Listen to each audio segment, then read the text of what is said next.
Welcome back, you night owls. Tonight we descend into a time when the thunder of war had just died down, yet its echoes rattled endlessly inside the minds of millions. Imagine the mud and fire of the trenches finally silenced, the cannons no longer tearing apart earth and sky. The year is 1919. The Great War, as they called it then, before anyone knew there'd be a second, has ended. But the war inside the soldiers and inside you is only beginning. You drag your weary body across a scarred continent, cities patched with rubble, villages dotted with crumbling shells of once proud houses. The air reeks not of gunpowder anymore, but of coal smoke, cheap tobacco, and damp stone. You breathe it in, and, for the first time in years, no officer shouts an order in your ear. Peace, they say. Freedom.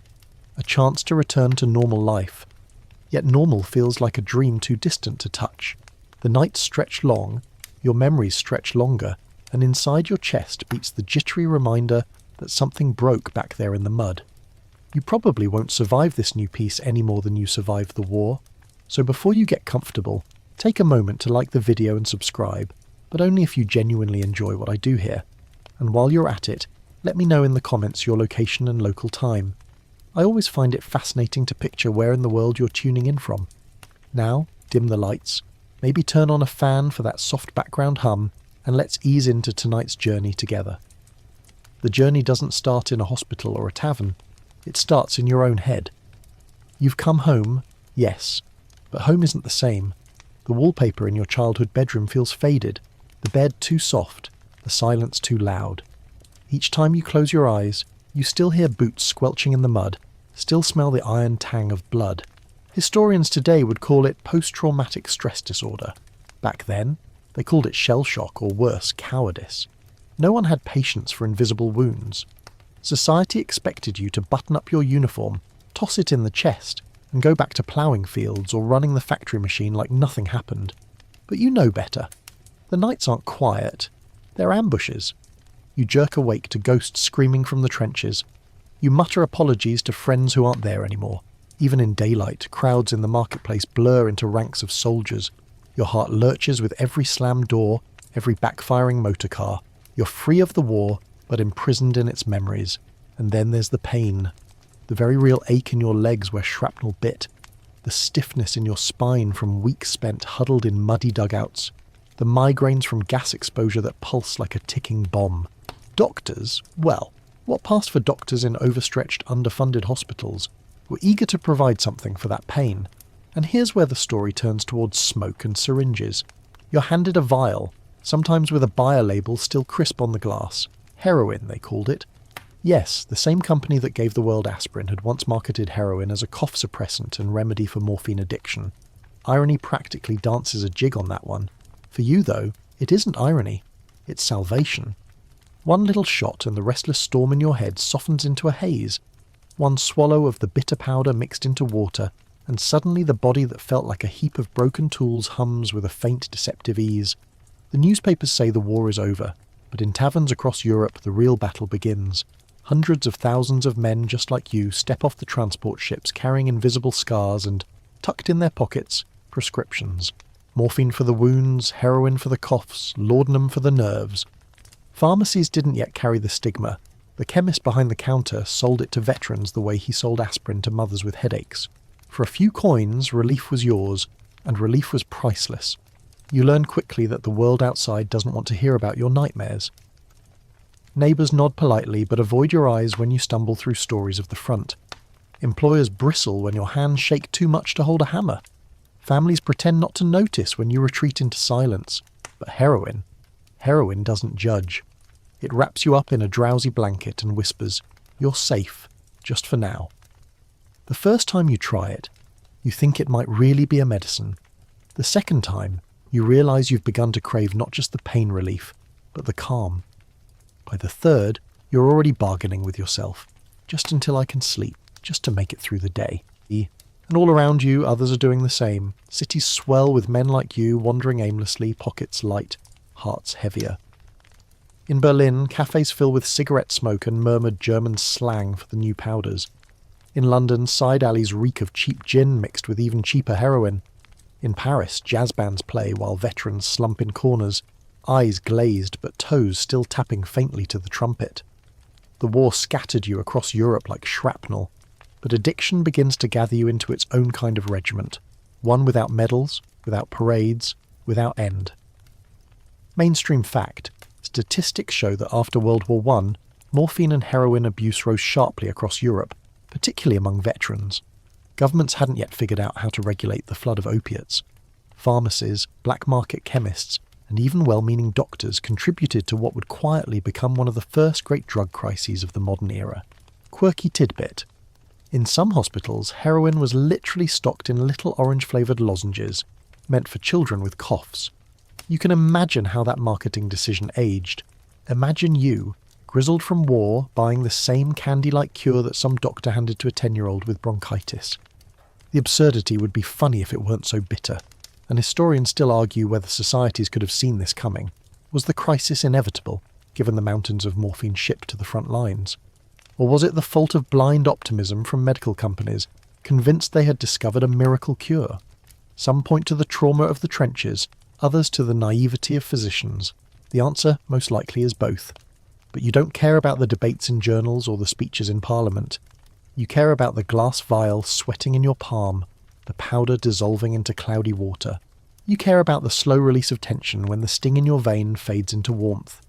You care about not dreaming tonight, or if you do, that the dream is gentle, not filled with barbed wire and mud. The city's bustle, the 20s roar, but for you, every step feels heavier. The heroin eases the load, at least for now. The laughter of strangers on the street feels distant, muffled, as if you're behind glass. You walk through the aftermath like a ghost, alive but not quite living, tethered to a substance that already whispers of forever. And this, dear listener, is how the horrifying life of a post-war addict begins. Not with a seedy deal in a back alley, not with a desperate plunge into criminal dens, but with a doctor's prescription, a familiar pharmacy, a friendly label that once promised health. You step into peace with a new war in your veins, and no armistice will ever sign this one away. You hold the glass vial between your fingers, its cool surface gleaming faintly under the gaslight. The label is crisp, printed with that trusted buyer name, and the letters almost look too cheerful for what's inside. Heroin. The chemist told you it was safer than morphine, easier on the stomach, less addictive, though even as the words left his mouth you saw a flicker of doubt in his eyes. But he smiled anyway and slid it across the counter. For a few coins you purchased what you think is a bridge between pain and peace, not realising you've just bought a lifetime lease on dependency. The first time the needle pricks your arm, it feels clinical, harmless, like the army medics used to do when you were lying on a stretcher in the casualty clearing station, begging for something to numb the shrapnel wound in your thigh. The sting is sharp but fleeting, followed almost instantly by a rush of warmth that floods your veins. Your shoulders loosen, your jaw unclenches. For the first time since the trenches, your body no longer feels like a battlefield. The world softens at the edges.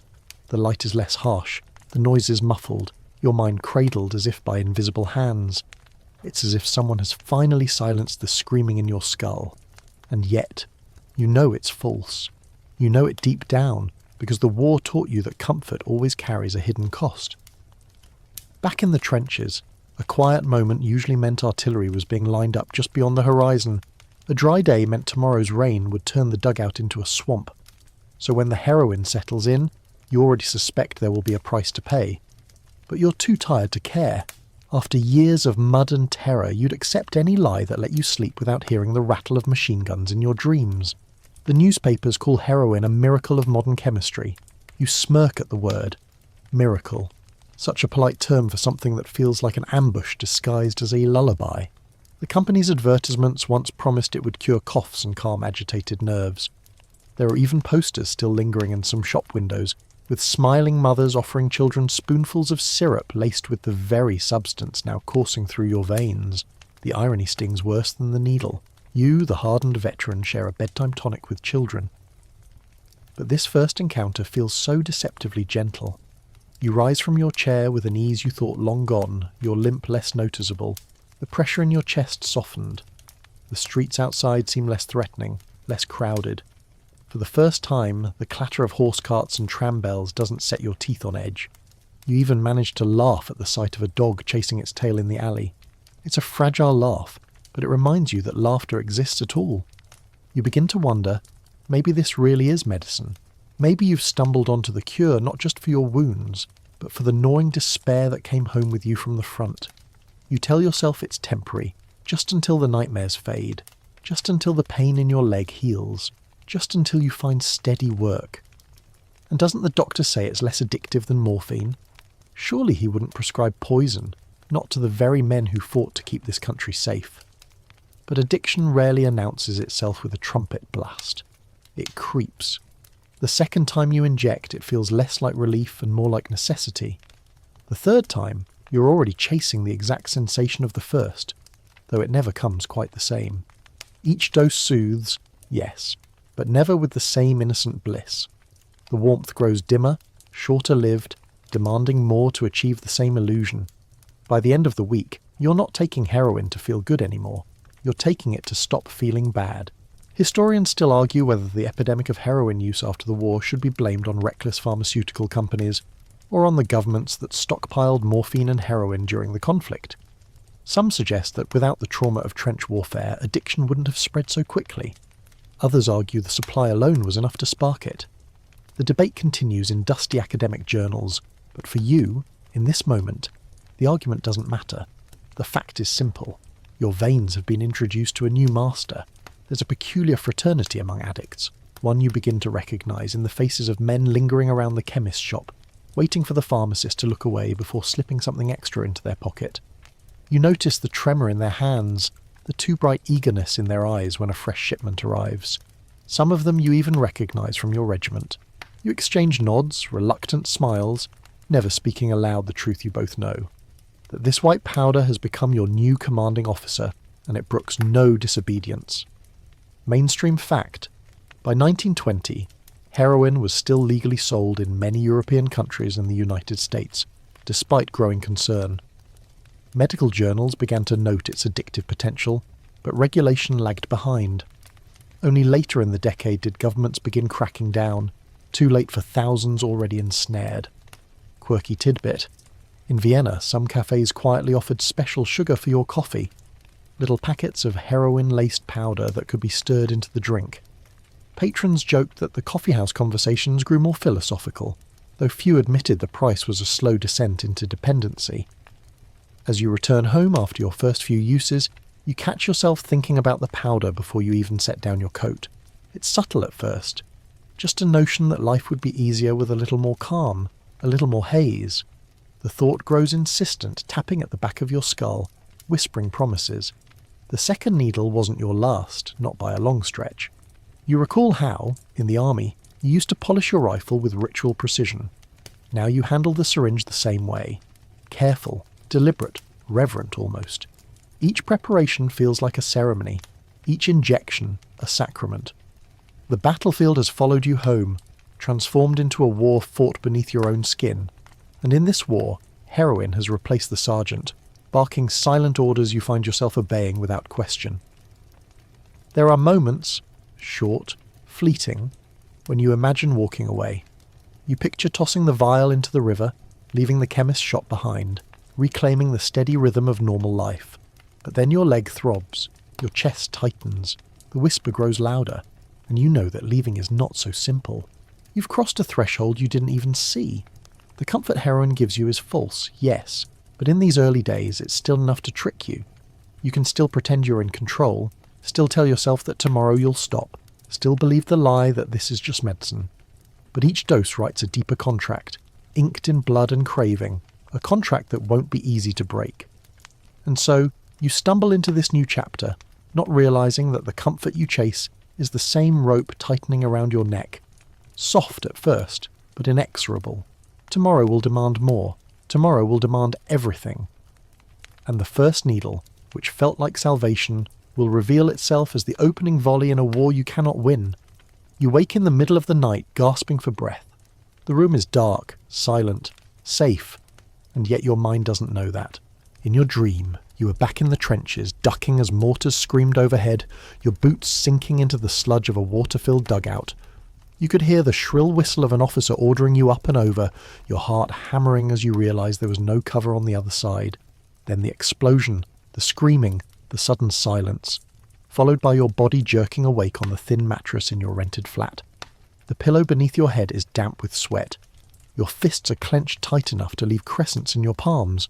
You roll onto your side, staring at the ceiling, but the ceiling has become a sky full of artillery flashes. This is what they called shell shock.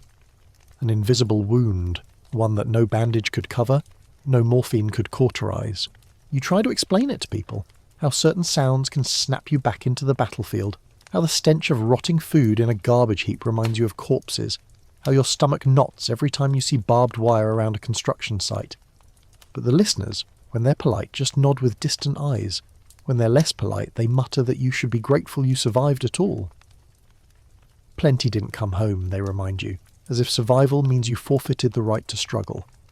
Historians still argue whether the medical community at the time truly understood shell shock.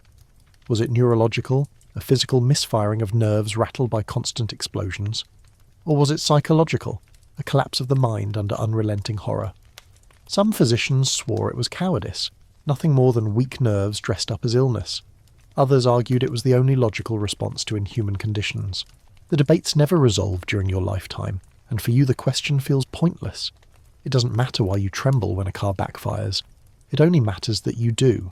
In those early months after the armistice, the streets of Europe were filled with men like you, walking evidence of an unresolved question. Some twitched uncontrollably. Others stumbled like drunks, though they were stone sober. A few muttered endlessly to themselves. You blend among them, though you prefer to pretend you're different.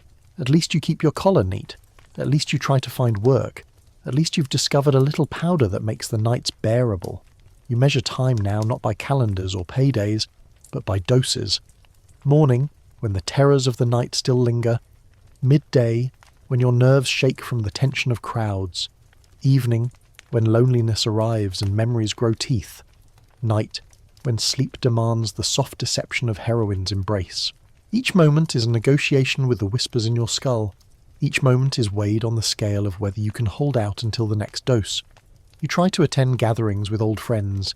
They talk of jobs, marriages, small dreams, but you find your attention wandering. Their laughter feels forced, their eyes too bright. You sip your drink and pretend to listen, but inside you're counting minutes until you can excuse yourself. The truth is, their stories bore you compared to the storm raging in your mind. What's a new promotion compared to the memory of crawling through mud while bullets sparked overhead? What's a wedding compared to the image of a comrade's body lying twisted beside you in the trench? So you retreat. To your room, to your vial, to your needle. Heroin doesn't ask for stories. It doesn't demand small talk. It doesn't judge. It simply floods your mind with silence, replacing the screams with a muted hum. False comfort, yes, but at least it's comfort. But at mainstream fact, during and after WWI, more than 80,000 cases of shell shock were officially recorded by the British Army alone. The actual number was likely far higher. Many men were never diagnosed, partly because to admit one's nerves were broken often meant being branded unfit, unreliable, even dishonourable. Quirky tidbit. Some British officers ordered soldiers suffering from shell shock to be strapped into chairs facing electric generators. The idea was that electric shocks would reset the nervous system. More often, it just left men terrified of both battle and doctors. You think of that when you draw heroin into the syringe. Better the false comfort of chemicals than the barbarity of so-called cures. Your days follow a rhythm. Work is scarce. The economy stutters under the weight of war debts. Employers don't want a shaky veteran when younger, steadier men can hammer nails without trembling. You take odd jobs, unloading crates at the docks, sweeping streets, but the wages are pitiful, and the money, more often than not, vanishes into the chemist's till. Sometimes you wonder whether the pharmacist knows what he's doing, selling you vial after vial. Maybe he tells himself it's for pain. Maybe he doesn't care. The heroin doesn't erase the war.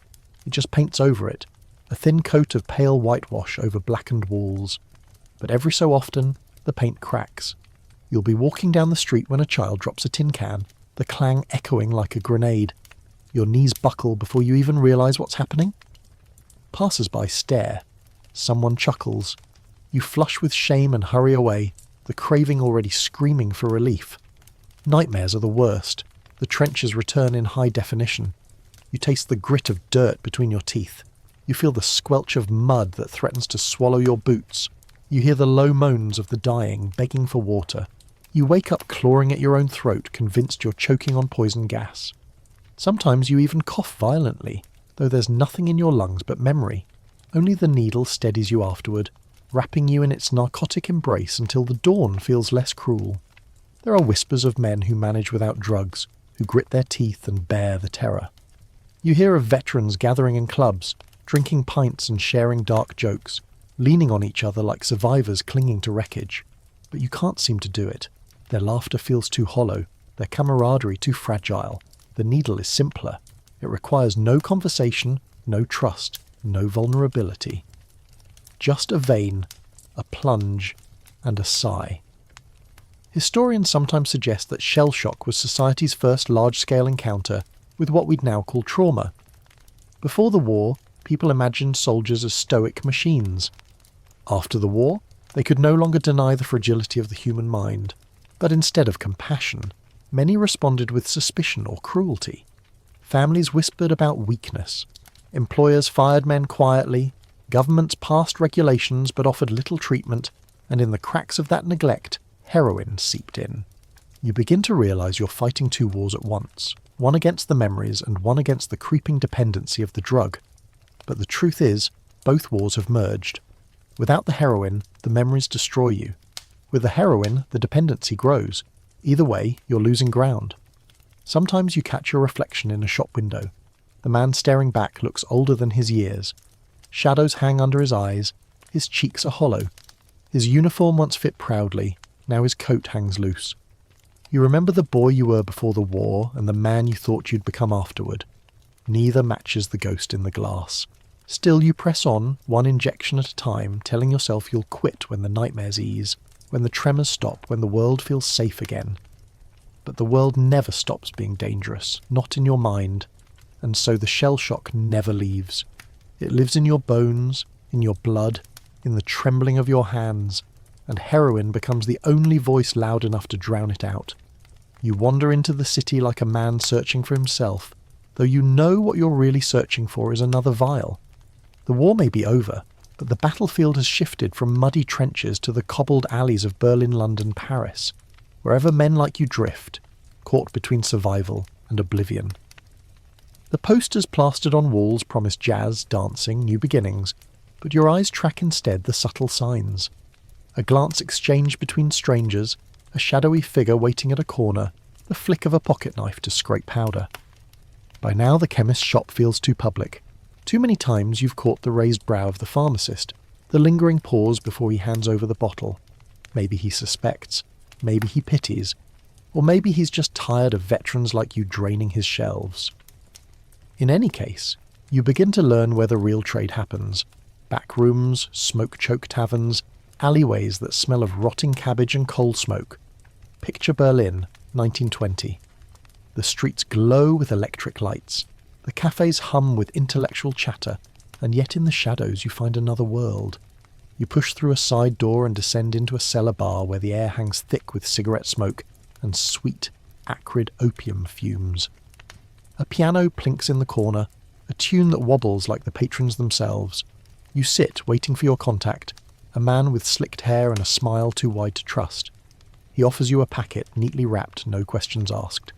For the right price, your veins will find comfort again. The deals feel almost elegant at first. You exchange a few coins, receive your powder, slip it into your pocket. No receipts, no judgment. But soon, the elegance phrase. Sometimes the powder is cut with chalk, sugar, even brick dust. Sometimes the syringe clogs with impurities. You feel the sting of betrayal, but you return anyway, because craving doesn't care about quality. Mainstream fact. During the early 1920s, Berlin became notorious for its underground drug culture. Inflation ravaged the German mark, but heroin and cocaine still flowed freely in cabarets and nightclubs, sometimes more accessible than bread. The Weimar government tried to regulate, but corruption and desperation made enforcement laughable. Quirky tidbit. In London, there were reports of heroin teas. little gatherings where powders were dissolved into china cups and sipped like Earl Grey. A strange parody of polite society, where men and women with shaking hands clinked cups and pretended their addiction was no different from afternoon tea. You find yourself in these places more and more. The daylight world, with its bustling markets and stern employers, feels alien. But in the smoky back rooms, among others who twitch and mutter like you, there is a strange camaraderie. You don't need to explain the tremors in your hands or the way your eyes dart at every sudden sound. Everyone here carries the same shadows. Conversations flow in half sentences, cut off by laughter that comes too loud, too quickly, before collapsing into silence again. The streets themselves become part of the ritual. You learn which alleys to take, which doors to knock, which staircases creak too loudly. The city is a map of craving etched into your memory. Even when you try to walk a different path, your feet lead you back. You tell yourself you're in control, that you can find work tomorrow, visit family next week, cut back next month. But each night, the alleys whisper your name, and you obey. There are dangers, of course, of police raids sweep through neighbourhoods, spurred on by new laws meant to curb the epidemic. You hear of men hauled off in the night, their pockets searched, their dignity stripped. Some never return. Others come back thinner, more haunted, telling stories of cold cells and endless questioning. You imagine yourself there and shudder, though not enough to stop. You take precautions, hiding your vials in the lining of your coat, carrying decoys of aspirin to wave in case of trouble. But you know it's only a matter of time before luck runs thin. And still, you chase it. The war taught you the fragility of life. Addiction teaches you the fragility of choice. At first you thought heroin gave you control, a way to master your fear. Now you realise it has rewritten the very map of your existence. Work, friends, family. They orbit around the single sun of your next dose. Sometimes you wonder what the civilians around you see. Do they notice the hollowness in your cheeks, the tremor in your hand when you lift a glass? Do they whisper about you as you pass, the way they whispered about shell-shocked soldiers stumbling home from the front? You catch their looks, their frowns, their quickened steps. They may not know exactly what you've become, but they know enough to keep their distance. Historians still argue whether the roaring urban nightlife of the 1920s glamorized addiction or merely reflected its inevitability. Were the cabarets and jazz clubs breeding grounds for vice, or were they simply sanctuaries for the broken? Some point to the music itself, wild, improvisational, chaotic, as both symptom and salve. For you, the debate is irrelevant. The trumpet blasts are just noise, the dancers just shadows. What matters is whether the man at the bar still has powder to sell. There are nights when you stagger out of a club into the chill dawn, the sky pale with new light. The city around you stirs awake, bakers hauling loaves, milkmen rattling carts. You stand there swaying, caught between worlds. Their day is beginning, yours is ending. You feel the powder burning in your veins, and for a moment you almost envy their simple routines. Then the craving rises again, and envy is drowned in hunger. The alleys know your footsteps now. They echo your addiction, sealing your fate in brick and stone. You entered them once looking for relief. Now you belong to them. Every secret deal pulls you deeper into a labyrinth with no exit, no sunrise at the end. Only more smoke, more powder, more shadows. And as you disappear once more into the maze, you realise the war never truly ended. It just changed uniforms, traded mud for cobblestones, trenches for alleys. You're still a soldier, still fighting. Only now, the enemy lives inside you, and the battles never stop. You remember the first time you saw the advertisements, bright posters with bold fonts, the kind that made you trust them before you even read the words. Heroin, it declared in cheerful print, a safe and effective remedy for coughs and colds. A drawing of a mother spooning syrup into her child's mouth smiled down at you, the child's face rosy with health. You can't help but laugh bitterly now, sitting in a dim room with a needle laid out before you, because that same substance has you wrapped tighter than barbed wire. At the time, though, no one questioned it. Pharmacies stocked heroin alongside aspirin, sometimes in the same cabinet, as if one were meant to cure your headache and the other your despair. Doctors scribbled prescriptions without hesitation, handing over small bottles of liquid or neatly wrapped powders, confident they were helping their patients. For years, Bayer, the same company that made aspirin famous, marketed heroin as not only non-addictive, but actually a cure for morphine dependence. It was a kind of snake oil with impeccable branding, sold with the same optimism as toothpaste or tonic water. For you, that label became a strange comfort. The smiling family on the poster seemed to grant legitimacy to your habit. If mothers gave it to their children, surely you, a battered veteran, had a right to it. You even recall once justifying a purchase by pointing at the label in the chemist shop and saying, "Safe enough for a cough, safe enough for me." The pharmacist didn't reply, only slid the vial across the counter with eyes that refused to meet yours. Mainstream fact. In the late 19th and early 20th centuries, heroin was widely sold as a household remedy. Cough syrups, lozenges, and even children's medicines often contained it. The drug was praised in medical journals for its ability to suppress pain and quiet restless patients, without the harsh side effects of morphine. Only after widespread abuse emerged did governments begin to restrict its sale in the 1920s. Quirky tidbit. In American pharmacies, you could even buy heroin hydrochloride lozenges flavoured with orange or licorice. Imagine the absurdity. A candy sweet on the outside, a chemical trap on the inside. Children sucked on them to quiet coughs, and somewhere across the ocean, you injected the same drug into your veins to quiet nightmares. Two ends of the same smiling promise. Historians still argue whether companies like Bayer truly believed in their own marketing or deliberately ignored warning signs. Some suggest executives were blinded by profits. Others argue they were simply caught up in the era's blind faith in chemistry. Science was advancing so quickly, electricity lighting homes, automobiles replacing horses, that people were willing to believe in any miracle bottled behind glass. Whether ignorance or greed, the result was the same. Shelves stacked with poison, advertised with a smile. For you, that smiley label became almost symbolic. It mocked you in your weakest moments. Each time you tore open a packet or measured out a dose, you could see that cheerful poster in your mind. Safe, harmless, restorative. You muttered those words like a prayer, though you already knew they were lies. Yet the lies soothed you almost as much as the drug itself. You sometimes wonder about the mothers who bought those syrups. Did they watch their children grow drowsy and think, "The medicine works wonders"? Did they notice when the child began to crave it, asking for more than a spoonful? Did they ever suspect the cure was worse than the illness? You imagine those children now grown, scattered across Europe, perhaps wrestling with the same hunger gnawing at your insides, perhaps sitting in different alleys, different cafes, but united by the same smiling deception. The label also served another cruel purpose. It made society slower to recognise what was happening. People didn't whisper about heroin the way they whispered about gin or opium dens.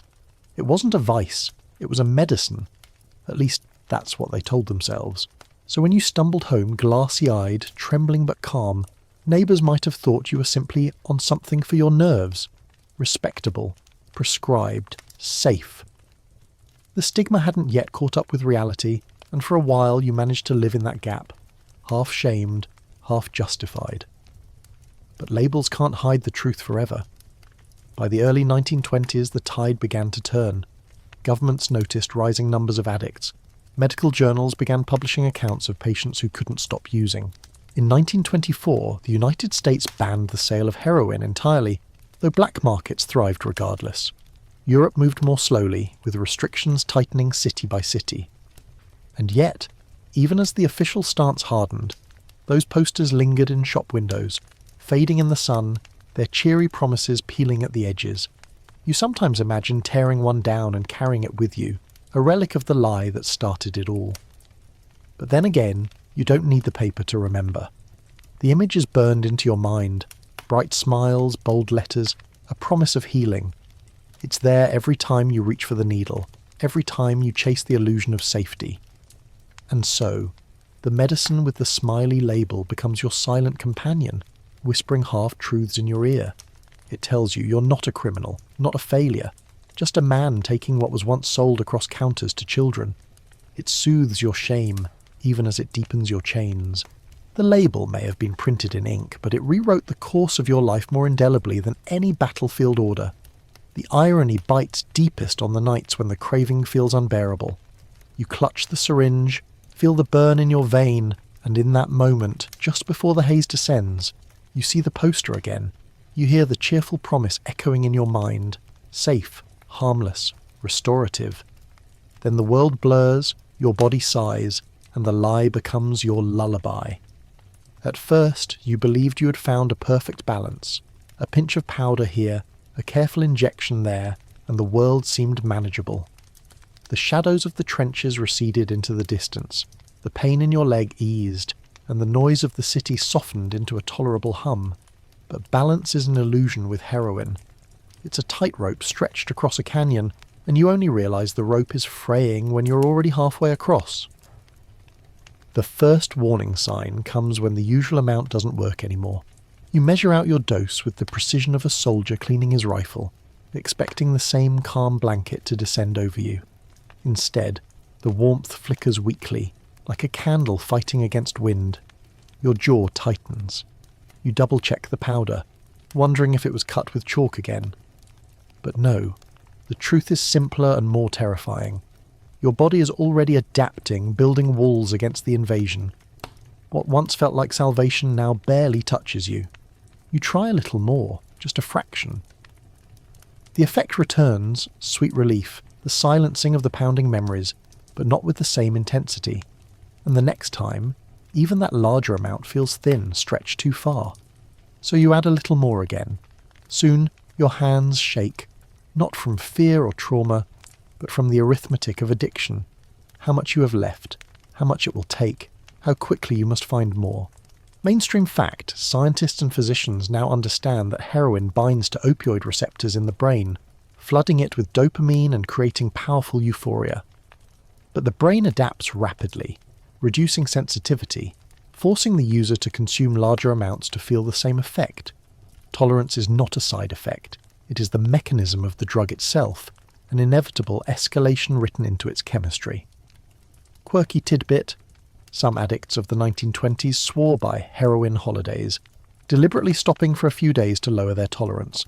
But withdrawal was so brutal that most abandoned the experiment before it ended, rushing back to the needle with shaking hands. It was a holiday in name only, more like exile to a desert with no water.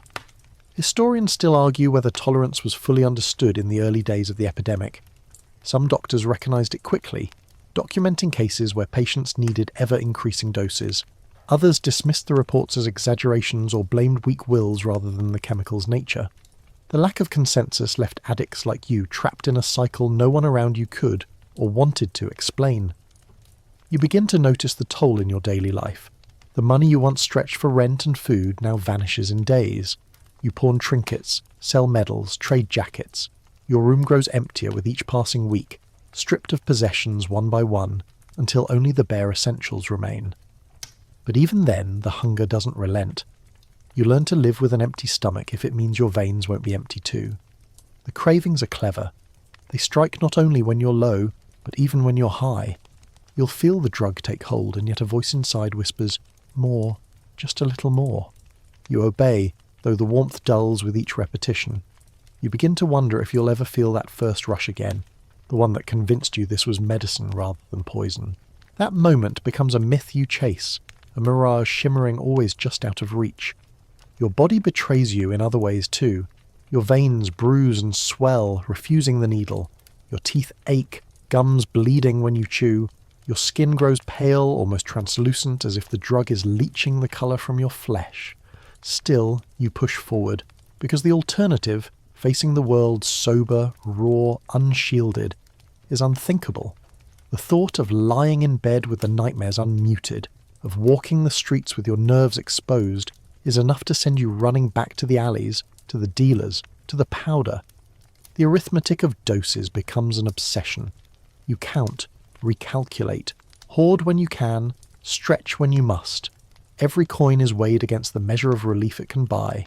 The war once forced you to measure rations of food and ammunition. Now you ration moments of silence, trading your life away gram by gram. There's a new layer of shame now. The chemist shop is no longer an option. Too expensive, too conspicuous. So you frequent the alleys, your clothes dirtier, your hair unkempt. The men you meet are rougher, their powders harsher. You tell yourself you don't belong here, that you're different. But as the weeks pass, you see the lie unravel. You are one of them.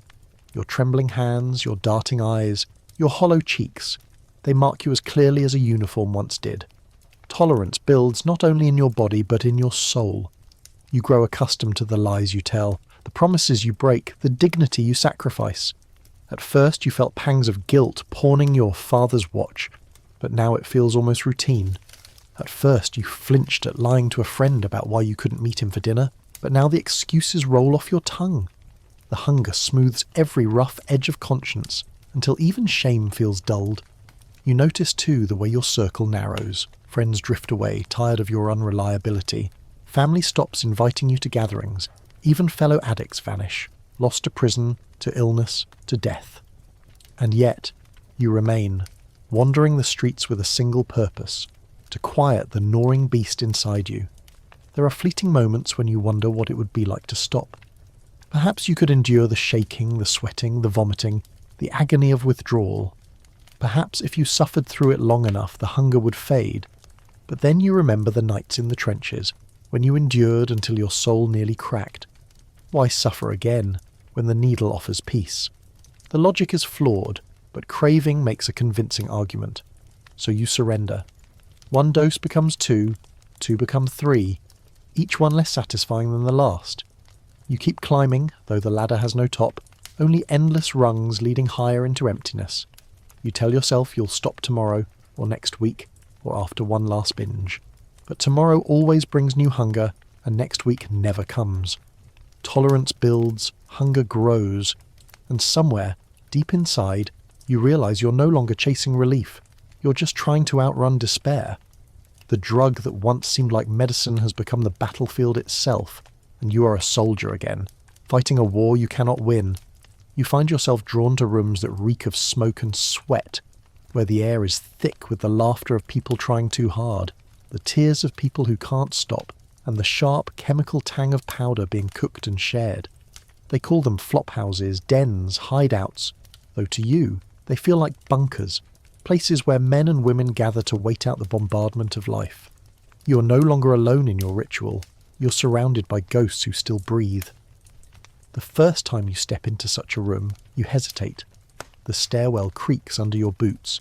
The wallpaper peels in long strips. The smell of mildew clings to your clothes. You expect judgment, suspicion, maybe even hostility. Instead, you're greeted by a half-hearted grin, a chair pulled toward you, and a small packet pushed across a table.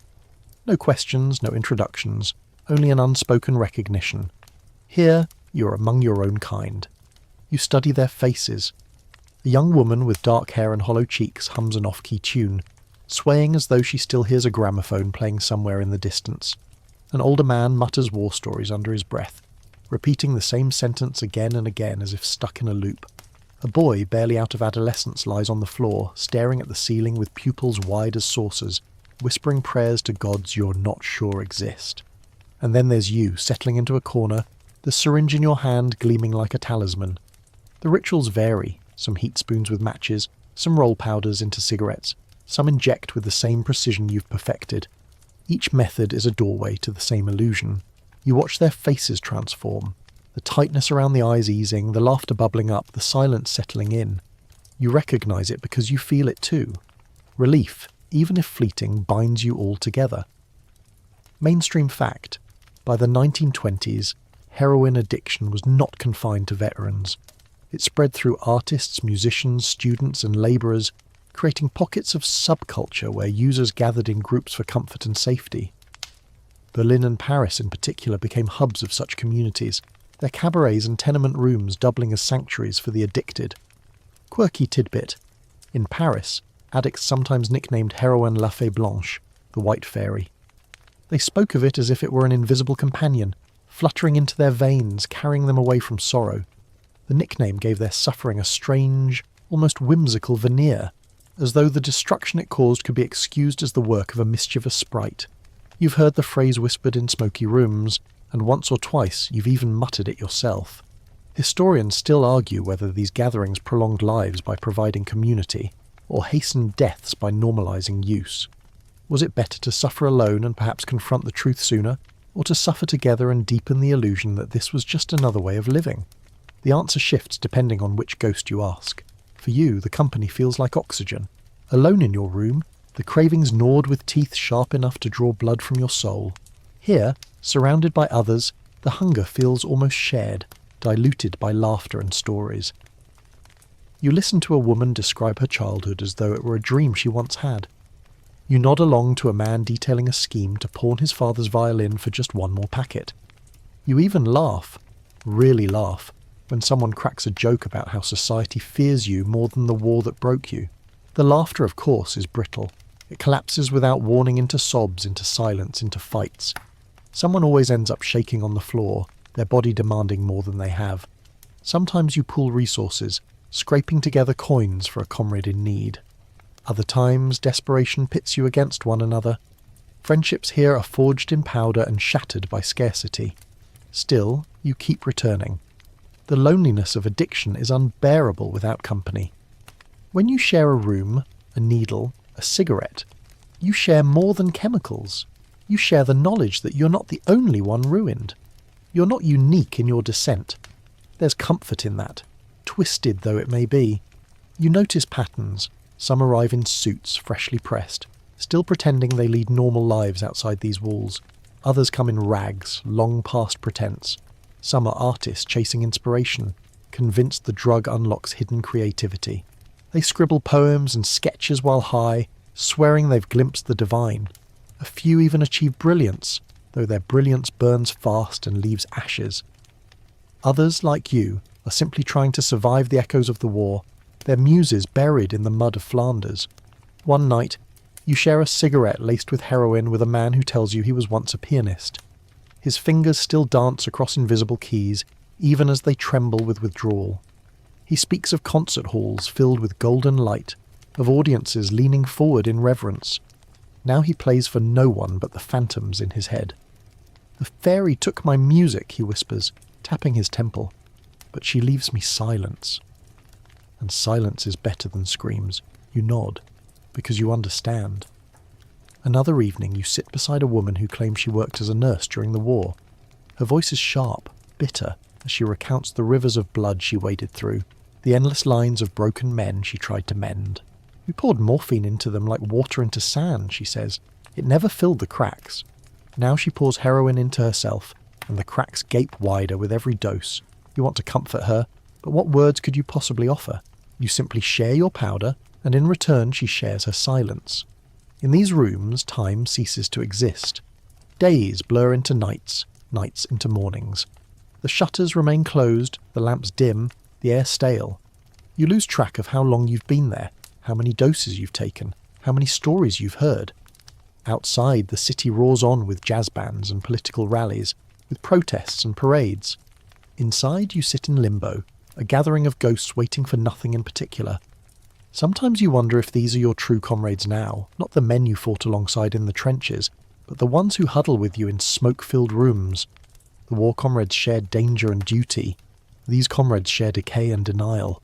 Yet both groups are bound by survival, however fleeting.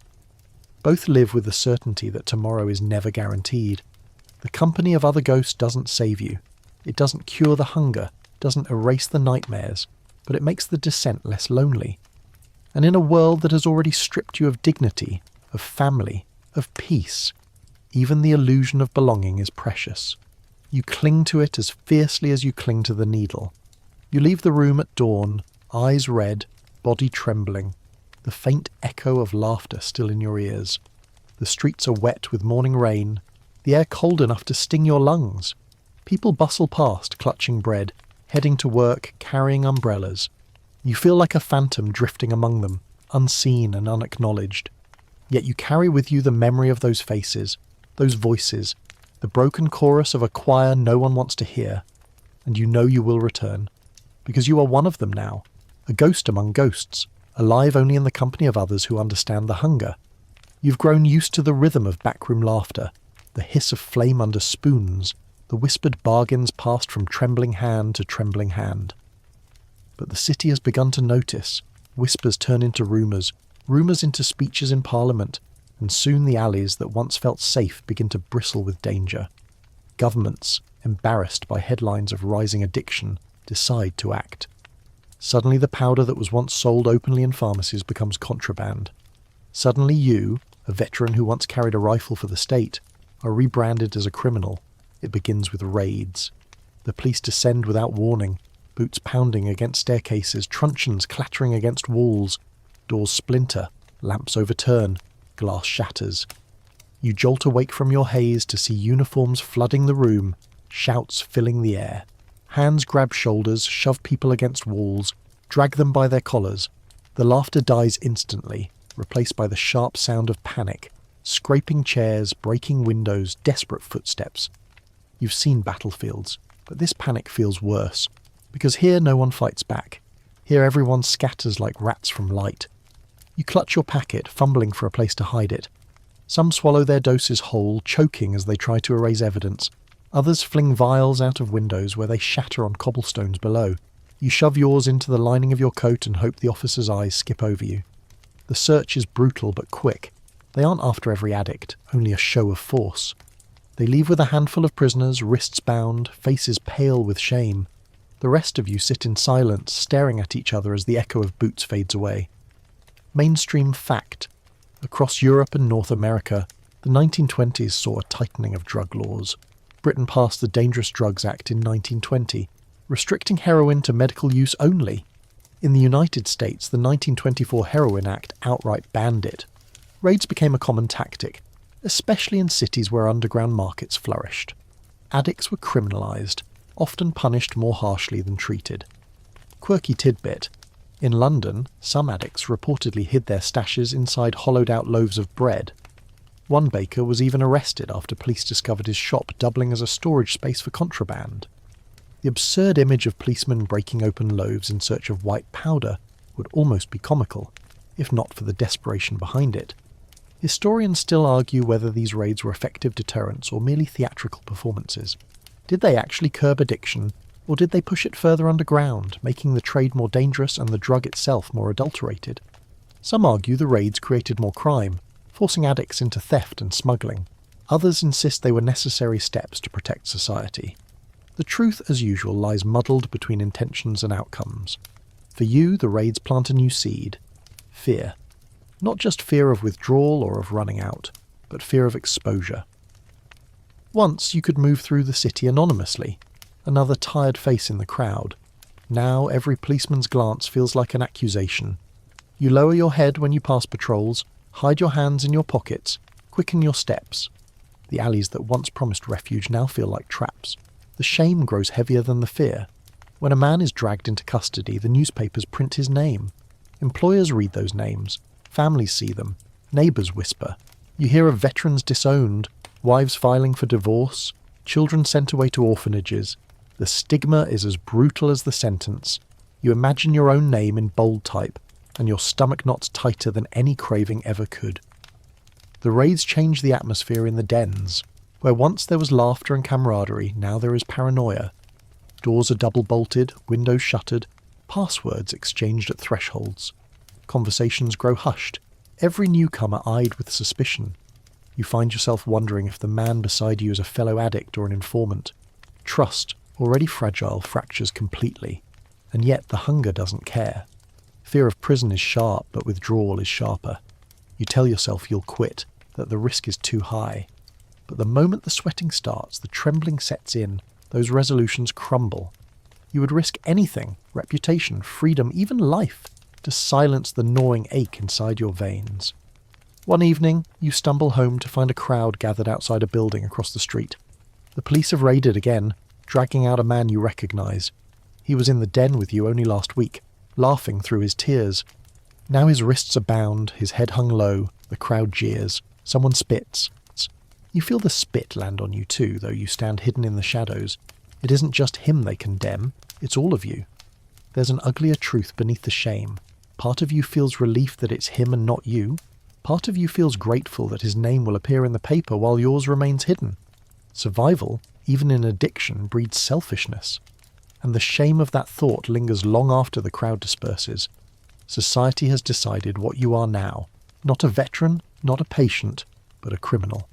You once fought for your country, carrying its rifle, wearing its uniform. Now the same country turns its gaze on you with contempt. They call you weak, dangerous, immoral. They look at your trembling hands and see not wounds but sins. The raids don't stop you. They don't stop anyone. If anything, they deepen the divide between you and the world outside.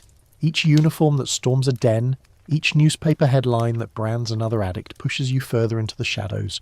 You belong nowhere now. Not in the bright streets of respectable citizens, not in the homes of your family, not even fully among your fellow addicts, because trust has been shattered there too. But the craving doesn't care about belonging. The powder calls, and you answer, even if it means risking chains, even if it means hiding in cellars like a fugitive. The shame burns, but the hunger consumes, and shame is no match for hunger. So you move through the city quietly, head down, eyes averted, pockets stitched with hidden seams. You live in constant vigilance, listening for the echo of boots on stairs, the crash of doors splintering, the bark of orders, and you tell yourself, as you always do, that you'll stop tomorrow. Tomorrow, before the next raid, before the next shame. But tomorrow never comes, and the boots are always closer than you think. You return home one evening, your coat damp from rain, pockets lighter than they should be, eyes half shut from the fading haze. The house feels foreign. The wallpaper seems too bright, the clock ticks too loudly, and the smell of stew simmering in the kitchen feels intrusive rather than welcoming. You once longed for this kind of normalcy during the war. Warm meals, familiar voices, the quiet hum of family life. Now, each sound cuts you like shrapnel. Your family watches you carefully. At first, they offered sympathy. They saw the tremors in your hands, the sleepless nights, the way you woke screaming from dreams of gunfire, and they told themselves it was the war. They whispered words like shell shock and poor fellow when they thought you couldn't hear. They gave you time, they gave you space. They even tolerated the small brown vials they found in your room, convincing themselves they were simply medicine prescribed by a kindly doctor. But patience is not infinite. It erodes, grain by grain, like sand slipping through fingers. Each lie you tell, each promise you break, each meal you skip chips away at their compassion. They start asking sharper questions. Why do your wages vanish so quickly? Why do you disappear for days, returning with eyes bloodshot and voice slurred? Why do you smell of smoke and sweat when you said you'd been walking in the park? Mainstream fact. Across Europe after World War I, families bore the invisible cost of the war. Shell-shocked veterans often returned home broken, dependent on alcohol or drugs, unable to hold jobs. Many families tried to support them but found themselves overwhelmed. Social services were sparse, and the stigma of addiction or mental illness was crushing. Quirky tidbit, some veterans in Britain wrote desperate letters to newspapers, begging for advice on how to deal with nerves and insomnia. Editors responded with suggestions ranging from long walks to cold baths to a brisk regimen of self-control. Imagine your father reading such nonsense aloud at the table, insisting you try a cold bath instead of another visit to the chemist. The absurdity might almost make you laugh if it didn't sting so deeply. Historians still argue whether families abandoned addicts out of cruelty, fear, or simple exhaustion. Were they complicit in pushing veterans into deeper isolation, or were they victims themselves, burdened with responsibilities no one could manage alone? The debate swirls, but for you, the truth is simpler. Your family is tired. Tired of excuses, tired of watching you waste away, tired of loving someone who seems determined to destroy himself. At dinner, you notice your mother's eyes flick to your shaking hands. She ladles stew but says nothing, though her silence feels heavier than words. Your father clears his throat, makes small talk about the neighbours, about politics, about the weather. But beneath every sentence lies the unspoken question. Why can't you be normal again? You try to play the role. You smile, nod, force down bites of food even though your stomach churns. You promise you'll find steadier work, promise you'll sleep better soon, promise you'll cut back. But promises are thin paper trying to hold back a flood. They nod politely, but you see the disbelief etched in their faces. One evening, your sister confronts you directly. She finds the syringe tucked into your jacket pocket, holds it up like evidence in a trial.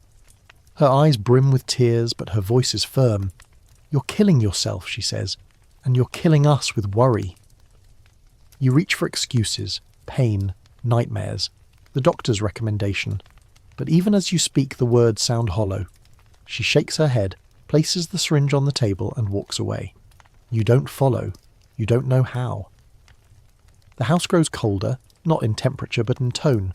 Conversations shorten, footsteps echo with irritation, glances sharpen into accusations. They stop asking where you've been. They already know, or at least they believe they do. They stop waiting up for you. Sometimes you slip inside long after midnight and find the lights already dark, the doors already locked. Once, you might have felt guilty. Now you feel only numbness and hunger. You begin avoiding home altogether. It's easier to stay in the company of other ghosts than to endure the silent disappointment of your family. In smoky rooms, no one expects you to be better. At home, every sigh, every pause, every sidelong glance reminds you of who you once were and who you no longer are. Still, part of you clings to them. You remember the way your mother tucked blankets around you when you were a boy, the way your father ruffled your hair after chores, the way your sister shared sweets with you on holidays. Those memories ache more than the cravings. They remind you of a version of yourself that feels irretrievably lost. You wonder if they still see that boy somewhere in you, or if all they see now is the ghost. One afternoon you overhear them whispering. Your mother's voice cracks as she wonders aloud if you should be sent to a hospital. Your father argues that hospitals treat men like criminals. Your sister suggests perhaps you need time away. The words slice you open. They are debating not how to heal you, but how to manage you, as though you were an affliction rather than a son or a brother. You slam the door when you leave that night, footsteps echoing down the street. You tell yourself you don't care, that family ties are just another chain. But the truth is, you do care. Their fading patience weighs heavier than any police raid, any public shame. Because when society condemns you, you can shrug. When your fellow addicts betray you, you can accept it. But when your family's love begins to wither, it feels like the final thread snapping. You walk the streets until dawn, powder burning in your pocket, the craving gnawing in your chest. You tell yourself the hunger is easier to endure than the silence at home. But deep down, you know the silence is louder than any craving. It tells you that soon there may be no home left to return to at all. You catch your reflection in a shop window one grey morning, and for a moment you don't recognise the figure staring back. The cheeks are hollow, the eyes sunken, the skin pale with a faint yellow tinge. Once your shoulders filled out a uniform. Now your coat hangs loosely, sagging as if trying to abandon the body it covers. The war stole your innocence. Heroin is stealing everything else. At first the changes were subtle. A bruise here, a tremor there, a faint cough you told yourself was just the damp weather. But slowly, piece by piece, your body has begun to betray you. Veins that once accepted the needle obediently now swell and harden, refusing entry. You jab again and again, desperate, until your arm blooms with purple bruises. Sometimes the liquid leaks back out, trickling down your skin like wasted salvation. You switch to new veins, legs, feet, even the soft skin between your toes, but each one eventually collapses. Your teeth ache constantly, gums bleeding when you bite into bread. The meals your family used to prepare for you taste like ash. You skip them anyway, your appetite consumed by craving. Your stomach rebels in other ways. Nausea sweeps over you when the dose wears thin, waves of sickness that leave you curled on the floor, clutching yourself as if bracing for an explosion. Mainstream fact: long-term heroin use is devastating to the body. Repeated injections cause collapsed veins, abscesses and infections. Malnutrition becomes common as addicts neglect food. The immune system weakens, leaving the body open to illnesses that healthy men might shrug off. In the 1920s, with antibiotics not yet available, even minor infections could prove fatal. Quirky tidbit: some users tried to disguise the marks on their arms with ink, tattooing crude patterns or dark lines over bruised veins. A grotesque kind of camouflage, it fooled no one. Employers, families, and police alike recognised the signs. The tattoos only confirmed what everyone already suspected. Historians still argue whether addicts of your era should be viewed primarily as patients or criminals. Physicians documented the horrific toll on the body, but governments preferred to frame addiction as moral decay. You live in that tension, caught between illness and indictment, wasting away under both. The cough grows worse. At night you hack until your chest burns, spitting flecks of blood into a rag you hide under your mattress.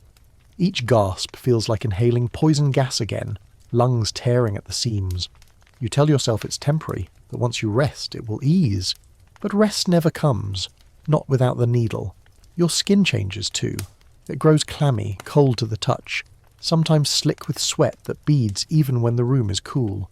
You shiver under blankets, then throw them off, your body unable to regulate itself. Mirrors become your enemy. Each glance reveals a face more ghostly than the last.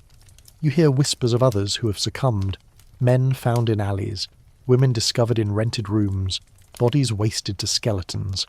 The newspapers call them degenerates, but you know their names, their laughter, their stories. You sat beside them once, passing powders and smoke. Now they're gone, and you can't help but wonder how soon it will be your turn. The doctors who once prescribed heroin now turn away when you approach. Some shake their heads, insisting your condition is self-inflicted. Others look at you with pity but offer nothing more than laudanum or advice about willpower. One physician mutters that you should try cold baths and exercise, as if fresh air could repair collapsed veins. You leave his office laughing bitterly, the sound hollow in your chest. Your family notices the decline. They see the weight loss, the pallor, the coughing fits. Their patience, already thin, frays further. Your mother fusses with broth you can't stomach. Your father mutters about shame, about neighbours whispering. Your sister avoids your gaze entirely. Their concern no longer feels like love. It feels like accusation wrapped in worry. The hunger grows louder than the shame. Even as your body crumbles, the craving demands more. You inject through infections, ignoring the swelling. You swallow powder despite the nausea. You stumble through streets with trembling legs, driven by the single thought of silencing the ache for just a little while longer. There are fleeting moments of clarity when the fog lifts and you see yourself as others must see you. A walking ruin, veins scarred, eyes haunted, body wasting away.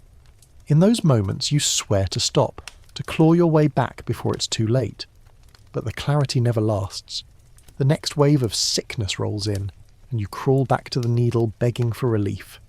You remember how in the trenches the body could endure almost anything. Mud, lice, gas, hunger. You survived conditions that should have killed you. But this war is different. The trenches demanded resilience.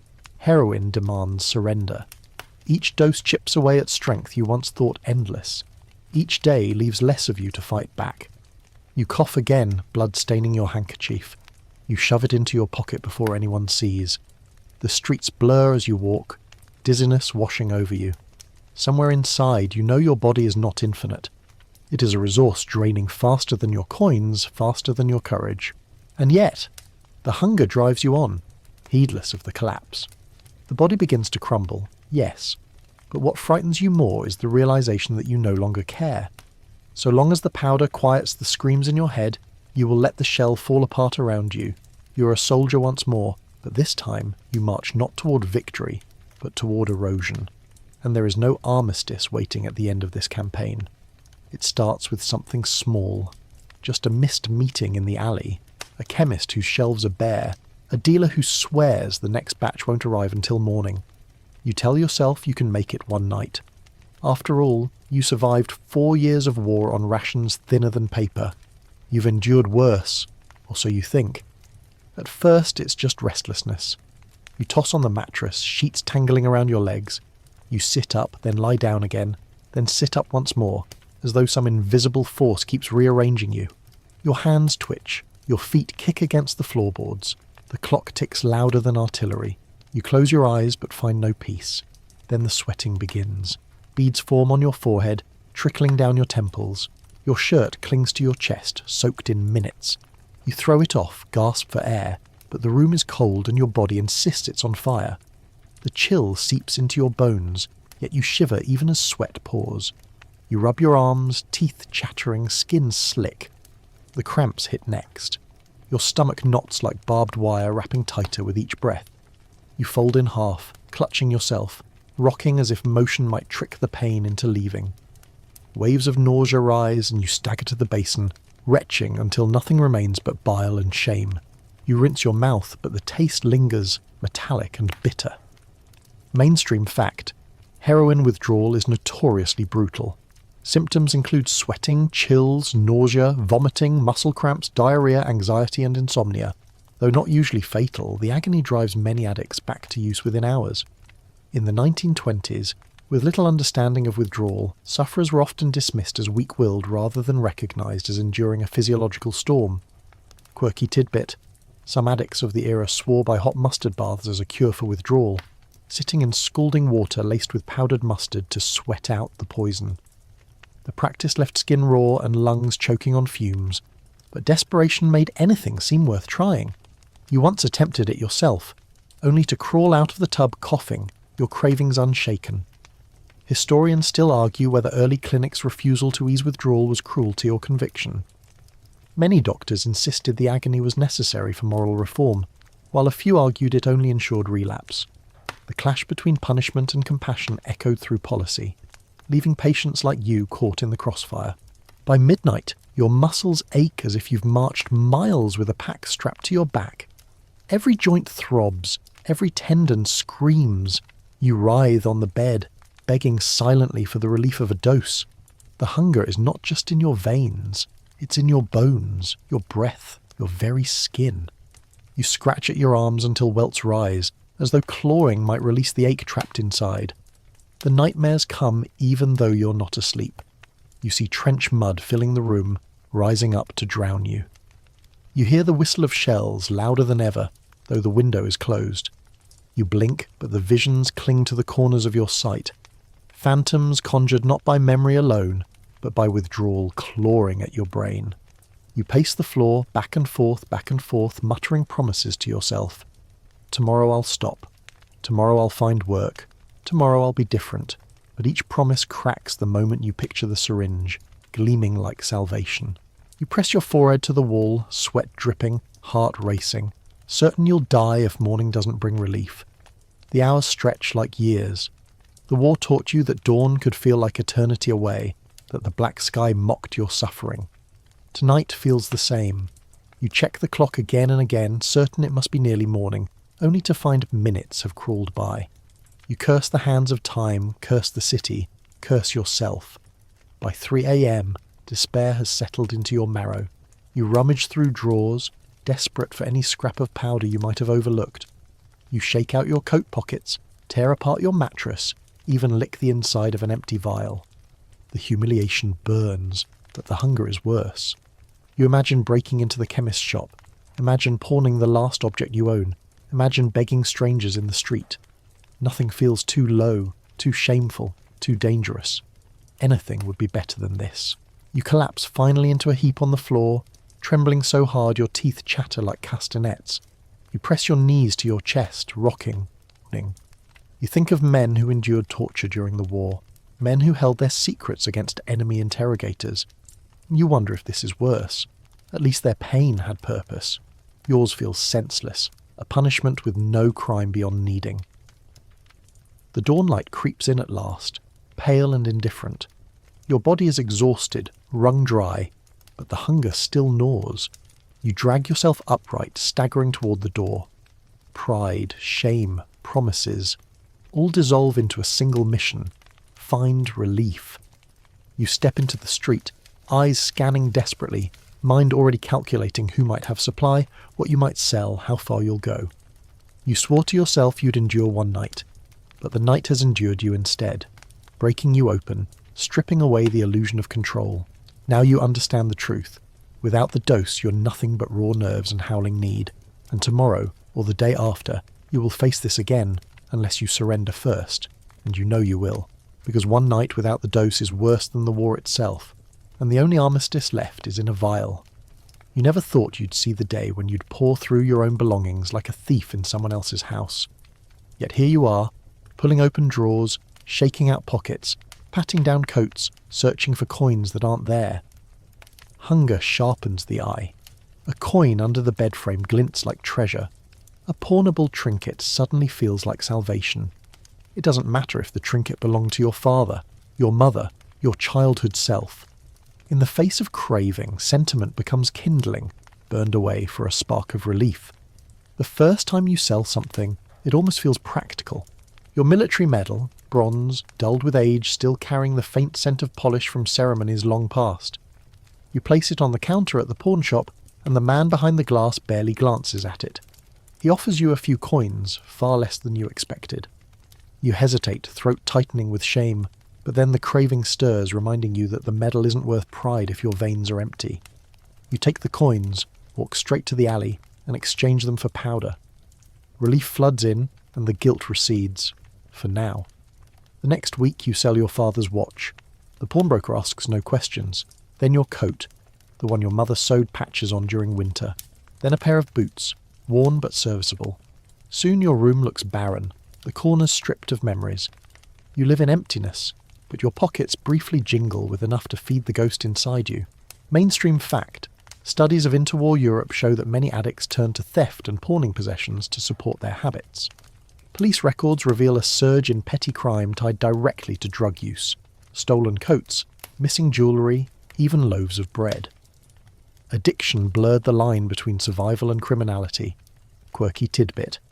In Berlin, one addict was caught stealing church collection plates mid-sermon, muttering that God would forgive a hungry man.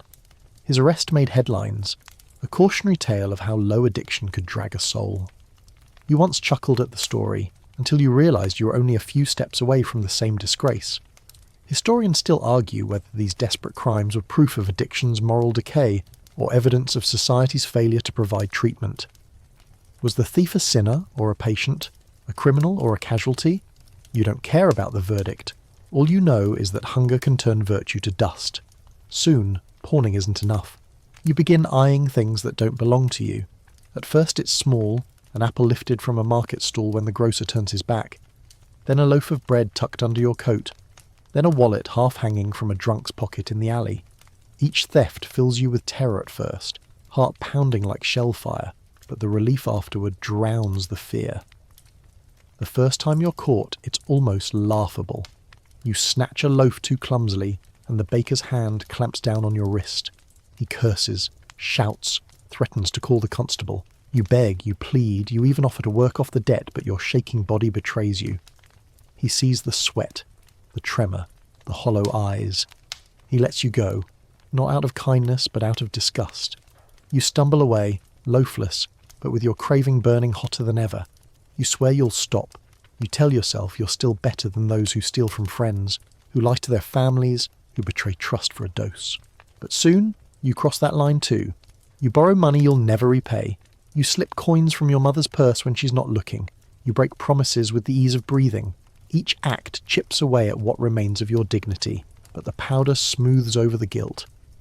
There are nights you stalk the streets like a predator, scanning passers-by for weakness. A drunk man fumbling with keys, a woman clutching her handbag too loosely, a child carrying bread home for supper. You hate yourself for the thoughts, but they come unbidden, gnawing at your mind. Hunger has no morality. Hunger has no boundaries. Hunger is a general, and you are a soldier following orders. You recall comrades in the trenches stealing rations from one another, pilfering cigarettes, hoarding water.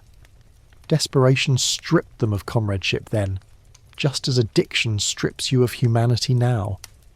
You once told yourself you fought honourably, that war taught you resilience. But what is honour worth when your veins scream louder than conscience? Mainstream fact. Early 20th century newspapers often portrayed addicts as inherently criminal, ignoring the economic and medical contexts. Sensational stories of thefts and assaults sold papers, but they also cemented public opinion that addicts were beyond saving. This stigma hardened laws and deepened isolation. You feel that isolation keenly. Each theft drives your family further away. Your mother's eyes, once full of sorrow, now flash with suspicion. Your father locks his study, muttering about temptation. Your sister clutches her handbag tighter when you enter the room. They don't confront you directly anymore. They don't need to. Their silence condemns more loudly than words. You try to justify yourself. You tell yourself you're only stealing to survive, that the world owes you for the mud and blood of the trenches, that a medal and a handshake were pitiful payment for the years you lost. But deep down, you know you're not stealing for justice or survival or reparation. You're stealing for the fairy, the powder, the ghost that owns you. The turning point comes one night when you slip into your neighbour's shed, eyes scanning for anything of value. You find tools, rusted but pawnable. You gather them quickly, your breath loud in the stillness. Then a sound stops you, the quiet gasp of a child. You turn to see your neighbour's son standing in the doorway clutching a lantern. His eyes are wide, reflecting both fear and pity. You freeze, shame pinning you in place harder than any constable's hand. He doesn't shout, doesn't run. He simply watches as you drop the tools and stumble away. That night, the image of the boy's eyes follows you into every corner of your mind. You realise that crime has not only taken your possessions, your pride, your family's trust. It has stolen your reflection. You're no longer the man who went to war, no longer the brother, the son. You're something else, something hollow. And yet the hunger remains. The next morning you wake with cramps gnawing your stomach, sweat drenching your sheets, hands shaking uncontrollably. The memory of the boy's eyes should stop you. It doesn't. You pawn your shoes that afternoon. Desperate measures, desperate crimes, each one a stone dragging you deeper into the river. You know you cannot swim, but you keep sinking willingly, because at least the water silences the fire in your veins. Time becomes slippery. Days bleed into nights, nights into weeks, and weeks into months. Before you can comprehend it, years have vanished, lost, dissolved like powder in a glass of water. The world calls this era the Roaring Twenties, an age of jazz and glitter, of prosperity and reckless joy. But for you, it is the dragging decade, the slow erosion of self, the long unspooling of a thread that never quite breaks yet frays endlessly. When you first stumbled home from the war, 1919 seemed like a year of possibility. By 1920, you were already caught in the rhythm of craving. By 1921, your family's patience had begun to wear thin. Now, as the middle of the decade approaches, you realise that your entire 20s have become a haze of doses, raids, lies, and brief flickers of false relief. The newspapers shout about progress. Automobiles choke the streets. Airplanes soar above rooftops. Radios crackle with voices from across the world. Jazz bands fill dance halls. Women cut their hair short. Skirts shorten, and laughter seems to pour from every doorway. But you walk past the clubs with your head bowed, the neon lights stabbing your eyes. You can hear the trumpet wail from inside, but to you it's not music, it's mockery. The world dances while you stumble. The world roars while you wither in silence. Mainstream fact. The 1920s are remembered for economic growth, cultural experimentation, and the rise of mass entertainment. Yet beneath the glamour, many veterans were left adrift. Drug addiction, unemployment, and untreated trauma quietly eroded lives even as society celebrated prosperity. These stories rarely made headlines, buried under tales of wealth and revelry. Quirky tidbit. In Paris, fashionable flappers sometimes carried little jewelled boxes for cocaine, treating it as a chic accessory. Newspapers reported breathlessly on the trend. Imagine the irony. You, huddled in an alley, clutching a paper twist of heroin, while across town someone flaunts a diamond case filled with powder. Two worlds divided not by the drug, but by the story society told about it. Historians still argue whether the 1920s were truly roaring for everyone, or only for the privileged. For every bright dance hall there were darkened tenements. For every booming stock ticker there were veterans pawning medals. The decade roared, yes, but it roared past you, leaving you unheard. The years drag on in patterns. You wake, search for supply, use, stumble, sleep, repeat. Work is sporadic. When you can find it, when your hands are steady enough, when your body isn't racked with withdrawal. Employers grow less forgiving with each attempt. You pawn your way through possessions, through furniture, through dignity. Some nights you sleep in your family's home, enduring their silence. Other nights you curl in flop houses shoulder to shoulder with other ghosts.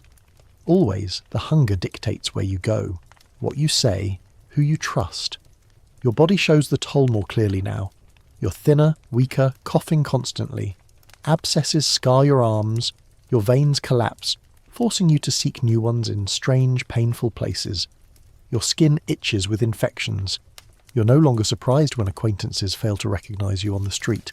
You barely recognise yourself. And yet, you survive. Year after year, dose after dose, somehow you keep breathing. You hear of others dying, overdoses, infections, accidents, prison. You wonder why it isn't you. Maybe luck, maybe punishment, maybe both. Sometimes you even feel resentful. wishing the end would hurry, that you could join the fallen instead of dragging on. But then the craving strikes, and survival becomes your only prayer again. You watch the city change around you.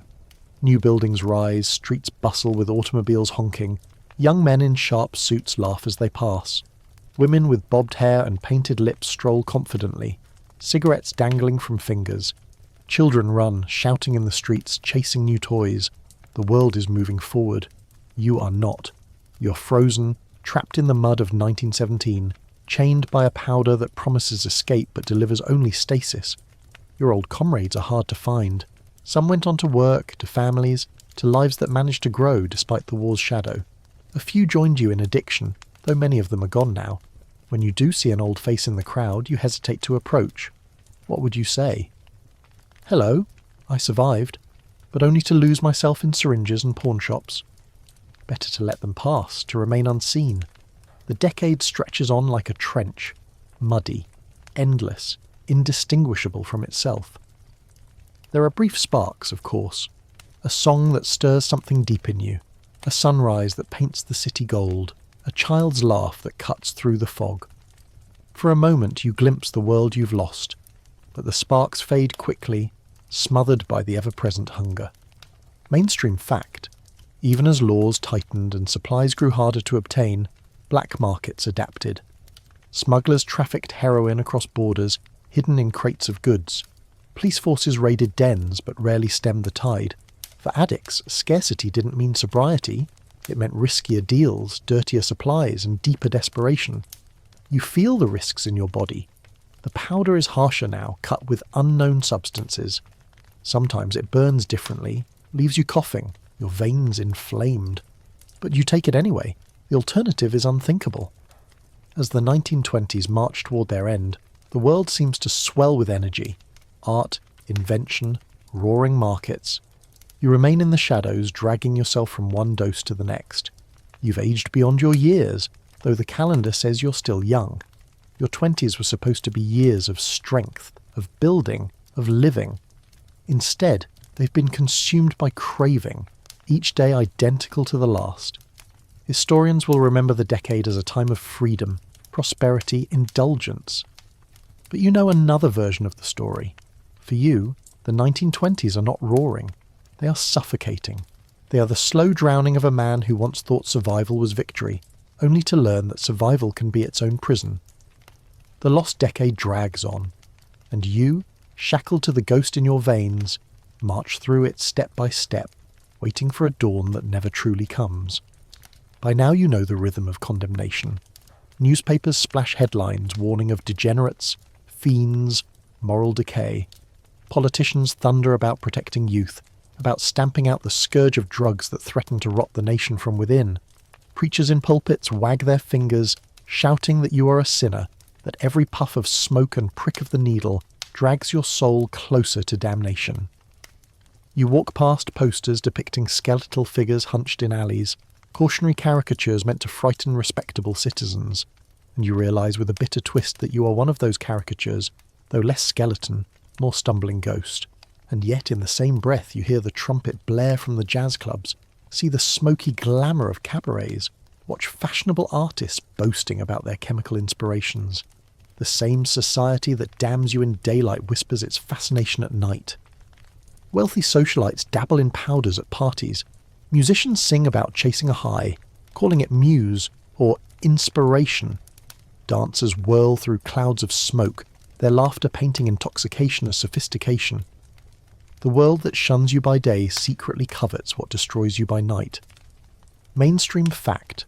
The 1920s were rife with contradiction. On one hand, governments passed strict drug laws and moral reformers denounced addiction. On the other, parts of high society romanticised narcotics, linking them to artistic genius and cosmopolitan freedom. The hypocrisy left addicts in the lower classes condemned, while the wealthy often escaped censure. Quirky tidbit. In New York, jazz musicians sometimes nicknamed heroin Mickey Finn, slipping it into their slang the way they slipped riffs into their music. For them, it was part of the scene, a nod to rebellion. The same substance that earned you shackles in Berlin or London earned others applause when wrapped in syncopated rhythm. Historians still argue whether this double standard shaped the spread of addiction. Did glamorization in art and nightlife encourage wider use, or did society simply project glamour onto what was already rampant? Either way, the result was clear.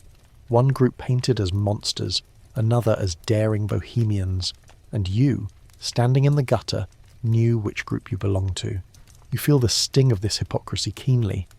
When you stagger into the street, passers-by cross to the other side, clutching their coats tighter, whispering behind hands. Yet those same people might later slip into cabarets where performers, high on the same powder, are cheered for their daring. You're not glamorous, you're simply condemned. Sometimes you pause outside those clubs, listening to the muffled trumpet through the door, the syncopated rhythm that rattles in your chest. You imagine stepping inside not as the hollow addict you are, but as a patron, dressed sharp, ordering drinks, laughing freely. You imagine a world where the powder in your pocket makes you chic rather than criminal. But the bouncer's stares remind you that your hollow cheeks and trembling hands don't fit the costume of rebellion. They only fit the caricature. The contradiction seeps even into your family. Your father rails about addicts over dinner, parroting headlines about parasites draining society. Then, later in the evening, you overhear him murmuring admiration for a politician rumoured to dabble in cocaine. Respectable men breaking the law are seen as eccentric. Broken men doing the same are seen as irredeemable. The double face turns even your home into a mirror that distorts your reflection. You think back to the trenches, where the army issued rum rations to steady nerves, where morphine was injected without hesitation, where survival was built on substances. No one called you weak then. No one called you immoral for numbing pain. But in peace, with the same tools in your veins, you're cast as a villain. The war rewarded you for killing pain. Society punishes you for trying to survive it. There are nights you try to drown out the hypocrisy with laughter of your own. You sit in smoky dens, mocking the respectable faces outside, imitating their stern tones. "Degenerates," you bark, while powder dusts the table in front of you. The others laugh, too loudly, too long, until the laughter collapses into coughing fits and silence. The mockery never really heals the sting. One evening you glimpse a flapper leaving a club, eyes glazed, lipstick smeared, laughing with her companions as she clutches a jewelled box. She is hailed as daring, modern, free. You, stumbling from an alley nearby, are shoved by a policeman who snarls for you to move along. 2 figures, 1 substance, 2 verdicts. You realise then that society does not hate the drug. It hates the mirror it holds up. In you they see poverty, trauma, weakness. In her they see rebellion, glamour, artistry. The powder hasn't changed. The face that wears it has. The double face gnaws at you, deepening your isolation. You no longer crave respect. You know it will not return. But you crave fairness, some recognition that your suffering is not sin, that your addiction is not a costume to be mocked or glamorized. Yet fairness, like sobriety, remains a dream always out of reach. So you slip back into the shadows, muttering to yourself about the hypocrisy of a world that condemns and celebrates in the same breath. You light a cigarette laced with powder, inhale deeply, and feel the unfairness blur into a haze. The trumpet still wails in the distance, the preacher still shouts in the morning, the papers still sneer in bold type. Society wears its double face proudly. You, meanwhile, wear the same face day and night, tired, trembling, craving. And in that contrast you understand. You're not the villain they imagine, nor the rebel they glamorize. You are something else entirely, an inconvenient truth, a reminder of what war and medicine and hypocrisy have wrought.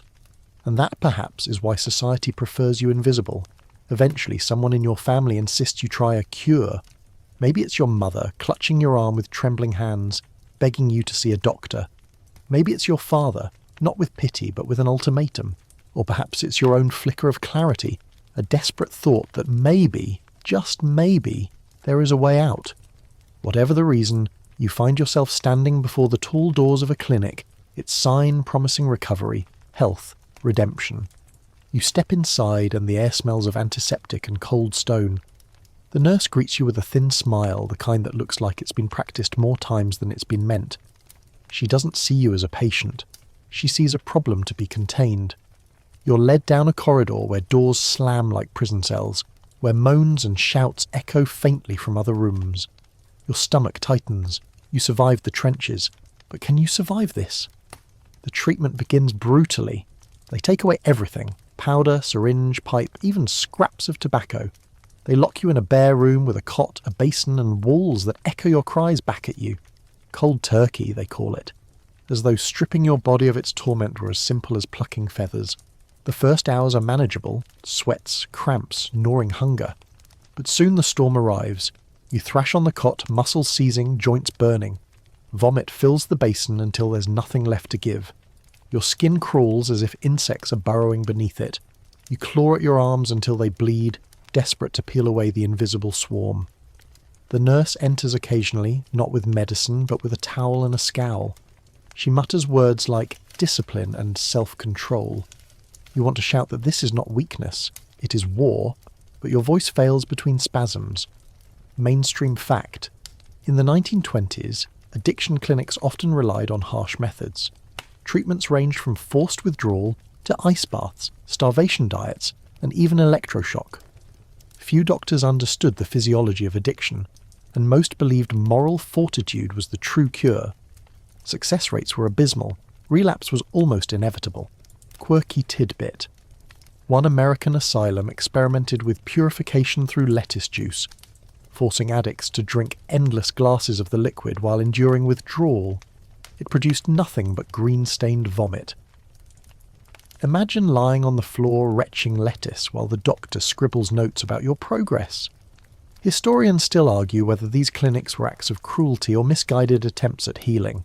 Some scholars suggest the physicians truly believed suffering was the only path to salvation. Others see the clinics as little more than prisons, punishing the afflicted rather than treating them. The truth lies in the cries that echoed from the locked rooms, cries that sound much like your own. After days of torment, you crawl out of the room weaker than you ever felt in the trenches. Your body is wrecked, your mind hollowed. The doctors pronounce you cured, patting themselves on the back for another victory. But you know better. The craving still lurks. Quiet for now, but coiled like a snake, waiting. You try to walk the streets again, head high, convinced you can stay clean. For a few days, perhaps even a week, you resist. You avoid the alleys, ignore the whispers, endure the restless nights. But then comes the moment. Maybe a loud noise that triggers a trench memory. Maybe a cough that rattles too deep in your chest. Maybe simply the ache of loneliness. The craving whispers. The snake uncoils. And before you realise it, you're back in the alley, powder in hand, veins open. The cure lasted only as long as your willpower, and your willpower was already spent. You try again. Another clinic, another method. This one favours ice baths, plunging you into freezing water until your skin burns red, until your lungs seize with shock. They claim it resets your nerves. You emerge shivering, teeth chattering, body aching, and still the hunger remains. Another clinic prescribes fasting, locking you away with only water and stale bread, declaring that starvation purges the poison. You grow weak, faint, delirious, and still the hunger remains. Some clinics add sermons to the regimen, priests lecturing about sin while you writhe in agony. You clutch the sheets, sweat soaking the mattress, as holy words echo off stone walls. You want to believe them, to cling to the promise of redemption, but the pain drowns every syllable. Faith cannot silence cramps that twist your muscles like wires. Each attempt leaves you thinner, weaker, more hopeless. You begin to dread the word cure, knowing it is a prelude to days of torment followed by inevitable relapse. Friends you made in the dens tell similar stories, weeks in clinics, months of misery, only to stumble back to the powder. Some even die in the process, their bodies unable to endure the sudden shock of withdrawal. You attend their funerals when you can, though more often you hear of their death second-hand. The craving rarely gives you time for grief. Mainstream fact. In Britain, the Rolleston Committee of 1926 marked a turning point. It concluded that some addicts could be maintained on prescribed doses of morphine or heroin under medical supervision, a recognition that absolute abstinence was not realistic for all. This principle, controversial then, planted seeds for later harm reduction strategies. You hear whispers of doctors who quietly prescribe, who understand that cutting someone off completely only ensures desperation. You wonder if you might find one of them, but the search requires connections, money, luck, all things in short supply. So you stumble between extremes, the brutality of abstinence and the desperation of relapse. The cruelest part is the cycle of hope and failure. Each time you enter a clinic, you let yourself imagine freedom. You picture a life without powder, without trembling, without lies. You picture waking to sunlight instead of cravings, working with steady hands, speaking with clear eyes. And each time the relapse crushes that dream, leaving you lower than before. Hope itself becomes dangerous, because its shattering cuts deeper than despair. You begin to avoid the clinics altogether. Better to sink quietly than to climb only to fall. Better to keep your illusions intact than to endure the false promise of cure. You tell yourself you are beyond saving. The doctors can call it weakness. The priest can call it sin. Society can call it crime. You call it reality. Half-hearted cures. Cruel clinics. They parade themselves as salvation, but they leave you emptier than before. You walk away with scars on your arms, bruises on your soul, and the unshakable certainty that the hunger will always return. And so, once more, you step into the alley, powder in hand, seeking the only cure that ever worked, even if it's the very disease itself. It would be a lie to say the haze is unbroken. Even in the depths of your craving, there are moments when the fog thins, and the world glimmers in brief, piercing clarity. They never last long, fleeting seconds, maybe an afternoon if fortune is kind, but they arrive often enough to remind you of what has been lost. These are the cruelest gifts of all, because they let you glimpse the life you might have lived, only to watch it slip away again. The first comes on an ordinary morning. You wake to find the vial empty, the craving simmering but not yet a storm. Instead of rushing to the alley, you wander out into the streets. The air smells faintly of bread from a bakery, sweet and yeasty, almost enough to make your stomach growl. A child darts past you, clutching a hoop, laughing so freely that the sound jolts you. For a moment you remember laughter like that, the kind that doesn't come from powder or smoke but from pure life. You follow the boy with your eyes until he disappears around a corner, and you stand rooted, whispering to yourself, "What happened to me?" That question becomes your companion in these moments of clarity. What happened? When did the soldier who endured the trenches become the hollow figure scrounging for coins? When did the man who once dreamed of building a family, a future, become a ghost in smoky rooms? The answers are tangled, but the clarity makes you ache to untangle them. Mainstream fact. Many addicts report occasional windows of lucidity, where the haze of intoxication lifts and the brain regains temporarily its natural rhythm. Neurologists suggest these moments occur when the body is between tolerance and withdrawal, a precarious equilibrium that rarely lasts. In your time, no one explains this. You only know that sometimes the fog lifts, and the world returns in sharp detail. Quirky tidbit. In Vienna during the 1920s, a group of recovering addicts would gather on Sundays in a public garden, simply to listen to birdsong. They claimed it reminded them of childhood, of innocence untouched by powder. You've never been to Vienna, but once, standing in a park, you caught yourself holding your breath at the song of a blackbird. For an instant you felt clean. Historians still argue whether these moments of clarity offered real chances for recovery, or merely deepened despair by highlighting what was lost. Did they give strength to try again, or did they make relapse even more bitter? The debate matters to scholars, but to you the truth is personal. Clarity hurts as much as it heals. Sometimes the clarity strikes with beauty. A dawn breaks over the rooftops, painting the sky with rose and gold. You stand still, breath caught as the city glows. For a moment you feel small, yes, but also part of something vast. Another time you hear a violinist playing on a street corner, the bow dancing across strings, filling the air with melancholy sweetness. The music pierces straight through the hunger, reminding you of the humanity you thought long gone. And sometimes the clarity comes from people. You pass a woman cradling her child, humming softly. The tenderness in her voice reminds you of your mother when you were small, before war, before powder.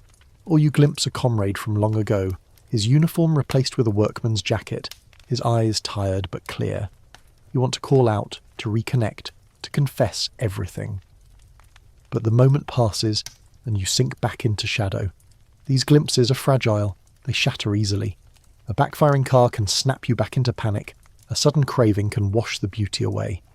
You clutch at them desperately, trying to hold them in memory. Sometimes you even write them down, scraps of paper filled with shaky lines. Sunrise on rooftops, child's laugh, blackbird's song, little talismans against the dark. But the powder erases them as quickly as they're written. There are times you swear these fragile moments mean you could change. You tell yourself, if I can feel wonder at a bird's song, if I can be moved by a child's laughter, then surely I'm not completely lost. You even go days with smaller doses, trying to stretch the clarity longer. But hunger is patient, biding its time. Sooner or later, it coils again, and you return to the full measure. Mainstream fact. The Rolleston Committee's 1926 report in Britain acknowledged that some addicts might never achieve full abstinence, but could be maintained at stable, lower doses. It was one of the first official recognitions that fragile stability might be the most realistic goal. For you, this truth lives in those moments of clarity, short reprieves rather than miracles. You sometimes wonder if these glimpses are crueler than endless haze. Would it be easier if you never remembered beauty, never felt laughter, never saw dawn in its true colours? Perhaps then you wouldn't know what you've lost. Perhaps then you wouldn't feel the tearing ache of recognition. But then again, without them, you might sink entirely, a man dissolved into powder. The moments remind you that somewhere beneath the scars, the hunger, the shame, a fragment of yourself remains. A soldier, a son, a human being. Fragile, flickering, but not entirely extinguished. And so you treasure them, even as they slip away. The laughter of a child, the song of a bird, the glow of a sunrise, they do not cure you, but they prove you still exist. In a life ruled by craving, that proof is its own kind of miracle. By now life has shrunk to a hallway with no doors, a corridor lined with shadows that close tighter each year. You remember when the world felt wide, fields stretching before you in youth, foreign cities opening during the war, streets bustling with possibility when peace returned. But addiction does not allow wide horizons. It herds you inward, cutting off escape routes, walling you into a tunnel where the only light comes from the powder you clutch. At first, the narrowing is subtle. A few friends stop writing, an employer refuses to hire you back, a family member sighs too heavily and avoids your gaze. You shrug, telling yourself you never needed them anyway. But the corridor keeps tightening. Invitations vanish. Neighbours cross the street when they see you. The pawnbroker no longer asks questions. He knows you'll be back, thinner, more desperate. Step by step, wall by wall, the world seals off around you. Mainstream fact. Long-term addiction often leads to profound social isolation. Studies of interwar Europe show that many addicts lost families, jobs, homes, drifting into homelessness or institutions. Without social support systems, the spiral was almost inevitable. Quirky tidbit. One Berlin addict was rumoured to live in the city's abandoned subway tunnels, scratching tally marks into the walls for every day he won against withdrawal. Passers-by swore they heard faint muttering beneath the streets. You once laughed at the tale, until you realised that you too were tallying days in your own crumbling room. Historians still argue whether isolation was a cause of addiction's deepening grip or its inevitable consequence. Did the drugs drive people into solitude, or did society's rejection drive them deeper into drugs? For you, the question is irrelevant. Cause and consequence have braided into one strangling rope. The corridor tightens on your body as well. Your legs carry you shorter distances before trembling. Your lungs wheeze after a few steps. Your hands shake so violently you spill half your dose before it reaches the syringe. Even your reflection feels smaller, shoulders hunched, eyes sunken, as if the mirror itself is shrinking you. You used to stride, now you shuffle. You used to fight, now you wither. And the mind, oh, the mind is the cruelest cage of all. Memory narrows too. You once carried whole landscapes inside you. The fields of your childhood, the trenches, the streets after victory. Now, those landscapes fade, edges blurring until only fragments remain. A laugh, a scream, a smell of mud. The rest dissolves, leaving only the daily cycle of craving. The corridor in your mind grows tighter, pushing out everything but the thought of the next dose. Your family no longer speaks of cures. They have resigned themselves. You see it in their faces, the acceptance that you are beyond reach, that you will fade no matter what they say. Sometimes they still offer food, but their voices are hollow. They are retreating to protect themselves, stepping out of your corridor and leaving you to stumble alone. You begin to lose track of years. Was it 1924 when your sister married? 1926 when the neighbour's boy joined the army? dates drift like smoke. You know the world continues without you, stock markets rising, fashions changing, countries roaring with new promises. But those events happen in another reality. Your corridor has no calendar, only doses measured in hours. Mainstream fact. By the late 1920s, governments were boasting of success in controlling drugs. Seizures increased, arrests mounted, restrictions tightened. Yet addicts did not vanish. They simply disappeared into shadows, unseen in official reports, surviving in corners until death or prison claimed them. You embody that disappearance. Once you walked among crowds, now you haunt alleys, shelters, hospital wards. Your face no longer appears in photographs, your name no longer in letters. You exist only in the spaces society doesn't want to look at. There are moments when you try to push against the corridor walls. You imagine working again, speaking clearly, reconnecting with someone from before. But the walls don't budge. Fear and craving press inward until your vision narrows back to the single task of silencing hunger. Quirky irony. You recall a newspaper cartoon mocking addicts, showing a man squeezing through a narrowing funnel labelled degeneracy. You laughed bitterly at the crude drawing, yet now you understand its unintended truth. The funnel is real. You're inside it. Historians note how addicts at this stage often describe themselves as living ghosts. That phrase clings to you. You pass through the city unseen, unheard, your footsteps fading even as you make them. People look through you, not at you. In their eyes, you're already gone. The corridor narrows further still. Your world is reduced to a few streets, a few faces, a few hours between doses. Beyond that lies nothing you can grasp. You no longer dream of future or past. You only dream of silence, of relief, of moments when the craving loosens its grip. And in that narrowing you understand the cruelest truth. The drug has not only taken your health, your family, your dignity, it has taken your scale of existence. The infinite world you once marched through has become a hallway barely wide enough for your shadow. You shuffle forward, one step, one dose, one day at a time, knowing the corridor will end eventually, not in freedom, not in victory, but in the quiet extinguishing of a light already dimmed. The corridor narrows into a single dim passage, and then even that fades. What began as a bright, roaring life has dwindled to a flicker, a candle guttering in a drafty room. You don't notice the exact day it happens. How could you?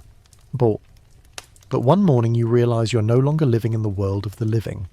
You drift at its edges, forgotten, unacknowledged, a figure slumped against walls while the world hurries past. Your 20s are gone. The war ended over a decade ago, but its grip remains as strong as ever. You cough blood into your handkerchief, veins scarred beyond use, body thin as winter branches. Your legs wobble when you walk. Your hands tremble when you try to lift even a cup of water. You move like a man 3 times your age, though the calendar insists you're still young. The war stole your youth, but heroin erased the rest. Mainstream fact. By the late 1920s and early 1930s, many veterans who had turned to morphine or heroin after the war either died young or vanished into asylums and prisons. Their stories rarely made it into public record. Society preferred to remember the parades and victory speeches rather than the broken survivors. Quirky tidbit. One obituary in a small-town French paper in 1931 described a veteran who passed quietly at home, beloved by family. Yet local gossip claimed he had been an addict for years, hidden away in a back room, visited only by a sympathetic doctor. The obituary never mentioned his addiction. Memory itself was scrubbed clean, leaving only a polished version of a messy truth. Historians still argue whether society's silence was mercy or cruelty. Was it kinder to erase the addict's shame, or was it a second death, erasure from history itself? You live in that silence, knowing you will not be remembered as you were, but as something too shameful to mention. The last days arrive not with drama, but with exhaustion. The hunger still gnaws, but your body can no longer keep up with its demands. You take smaller doses, not by choice, but by necessity. The veins refuse, the lungs seize, the stomach rebels. Each injection feels like both relief and punishment, calming the mind while ravaging the body further. You sleep more often now, not peaceful sleep but drifting half-consciousness. sliding between feverish dreams and shallow waking. You think of comrades from the trenches, long buried, their names etched on stone memorials. Their deaths were public, honoured, remembered. Yours will be private, hushed, a line in a ledger, or perhaps nothing at all. You once feared dying in the mud, now you fear dying in obscurity, your story untold. And yet, even in this twilight, moments of fragile clarity return. A child's laughter in the street, a blackbird's song on a branch, the pink of dawn over rooftops. You notice them still, though faintly, like echoes from another life. They remind you that beneath the ruin, some thread of humanity remains. You fade slowly, quietly. Family visits less and less. Friends are long gone. Even the other ghosts in the smoky rooms disappear, swallowed by prison, sickness, or the grave. You sit alone more often, staring at the wall, whispering memories to yourself. The hunger still calls, but it is softer now, like a drum beating far away. In the end, you are a veteran of two wars, the one fought in trenches of mud and blood, and the one fought in alleys and veins. The first war left you broken, the second war consumed what remained. You realise, as your body weakens, that survival is not always victory. Sometimes survival is just a longer form of defeat. You close your eyes one last time, not to gunfire or explosions, not to parades or trumpets, but to silence. You are remembered by none, mourned by few, your name fading into the margins of history. You are not a hero, not a villain, but a casualty of promises that lied. Promises printed on smiling labels, whispered by governments, sold by chemists. And yet, somewhere, in some corner of memory, you linger. Perhaps a sister lights a candle once a year, not speaking your name but thinking of you. Perhaps a stranger who passed you in the street remembers your hollow eyes. Perhaps even now listeners hear your story and whisper, "That could have been me." The long fade into memory is not glorious, not tragic, but quiet. And in that quiet you drift at last into the peace you chased so desperately, too late to enjoy it. And now, dear listener, the story grows dim as the candle that has burned low on your bedside table. You've walked with me through mud and smoke, through laughter and loss, through cravings and corridors that narrowed until there was nowhere left to turn. It has been a harsh journey, I know, but as we slow our steps together, let us soften the edges. Close your eyes, if they aren't already closed, and picture not the alleys or the battlefields, but the fragile moments that still shone through. A child's carefree laughter, a bird's clear song, the warmth of sunlight spreading across rooftops at dawn. Even in the darkest places, those glimpses of beauty remained, proof that the world carries more than hunger and hurt. Let your breath fall steady now, long and slow, like waves against a gentle shore. Imagine the noise of the city fading, the walls of the corridor opening, the night stretching wide and calm above you. The war is over, the hunger is gone, there is only rest. Historians can debate causes, governments can write laws, and newspapers can scrawl their judgments, but none of that matters here, in this quiet moment. What matters is that you are safe now, tucked into your bed, listening to a voice guide you gently towards sleep. So let the last of today's worries slip from your shoulders. Let your eyes grow heavy, your body loose, your mind quiet. Drift into the silence you deserve, the silence that is soft, forgiving, endless.